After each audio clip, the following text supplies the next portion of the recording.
Alright, I didn't think the Thunder came out as prepared as they've shown in previous games at the crib, because they were having an unusual amount of breakdowns in their coverages, and that allowed the Pacers to get going early. Their Reds weren't as consistent, their bigs levels weren't as high, they weren't as physical, and they were overhelping, so they paid for being out of position constantly, because those defensive issues just led to the Pacers getting into a rhythm in the first half. One of them was Tyrese, but unfortunately, he went on to tear his Achilles in the exact same spot he suffered the initial calf strain in, and this injury goes beyond just missing the entirety of Game 7, because he's going to miss the entirety of next year too, so he won't be back hooping until at least the 26-27 season. I think that's what makes the situation even sadder, because he just needed his calf to hold up for one last night, and he would have had the entire offseason to rehab for another potentially deep playoffs run, but now that's gone too. Fortunately, the team was able to somehow compartmentalize after that, because first, it's not easy to continue playing with the level of belief they did without their star player in the biggest game of their careers. Then second, it's not easy to replicate the flow he generates by pushing pace, making the throw ahead, or putting two on the rock to play the backside advantage. And third, it's not easy to jump into a different role on the fly when the rotation changes, so respect to them for even being in the game throughout the first half. They were just exploiting the same advantages they did all series, so they were making their open shots, or even hitting tough ones, and they were finding their bigs on mismatches inside because of the Thunder's Reds, especially against Queso. Per usual, he was getting into foul trouble whenever he was switched onto Siakam or Turner, because it's just damn near impossible for him to guard them or box them out, so between the whistles, the boards, and the shot making, the Pacers were in a position to potentially take control of the game in the second half. But the opposite ended up happening once the Thunder reset.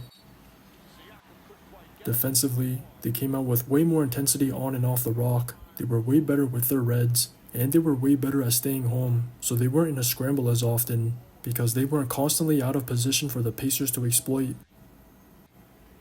Those minor adjustments just started stagnating the Pacers' entire offense, and TJ was the only reason they were even staying afloat, because once again, the Thunder could not contain him at all. So he single-handedly put on another ridiculous stretch in the third. He was either rejecting screens or just forcing the big to veer once he turned the corner, and Queso got the majority of the work because he couldn't stop TJ from getting to his spots, so he really got picked on by the Pacers' bigs and guards throughout the entire series.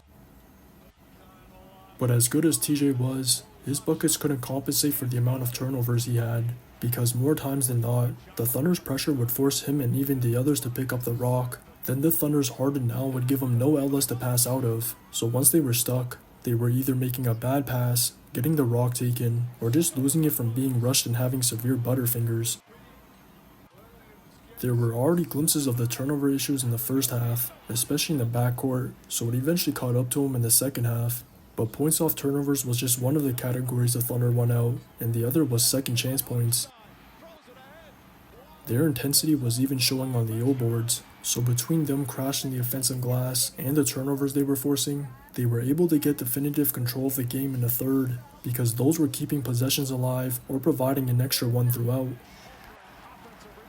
A lot of those plays were stemming from Dort and Chet, because Dort was hounding on the perimeter defensively, then crashing from the perimeter offensively, and Chet was locking up players on the switch defensively, then getting deep positioning under the rim offensively, so those two were the unsung heroes.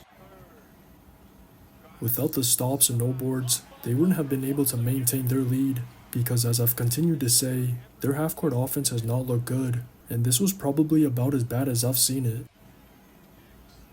The Pacers continued to be consistent with their coverages and levels, because their bigs were always showing in high, or even veering when they needed to. Their guards were always reading, and they were always loading up on Shea up top, or firing whenever he was in the post on the baseline, so they continued to really take away a lot of the Thunder's actions.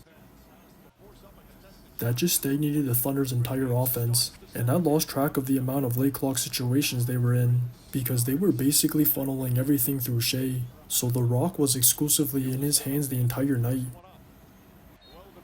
Dub had some moments in the third, but he looked more passive than usual, because if his drive got cut off, he would just get off the rock, or he would just settle for a jumper instead, and I was surprised to see even Shea was settling a good amount.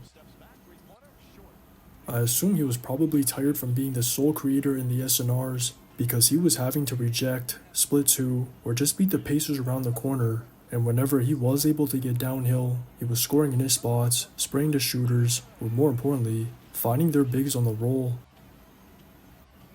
As a team, they were finally doing that more, and I thought they could have done even more of that if their bigs were just quicker to slip, because the Pacers were always jumping the screens aggressively, so that was probably something they could have looked to exploit earlier in the series.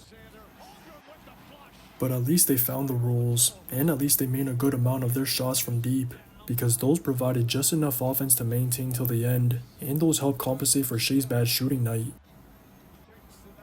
The majority of his misses came in the fourth, because once they got up 21, they just started milking the clock for the last 8 minutes, and they were playing not to lose rather than to win. So the Pacers tried to combat that by denying the inbound, pressing full court, and trapping the rock non-stop.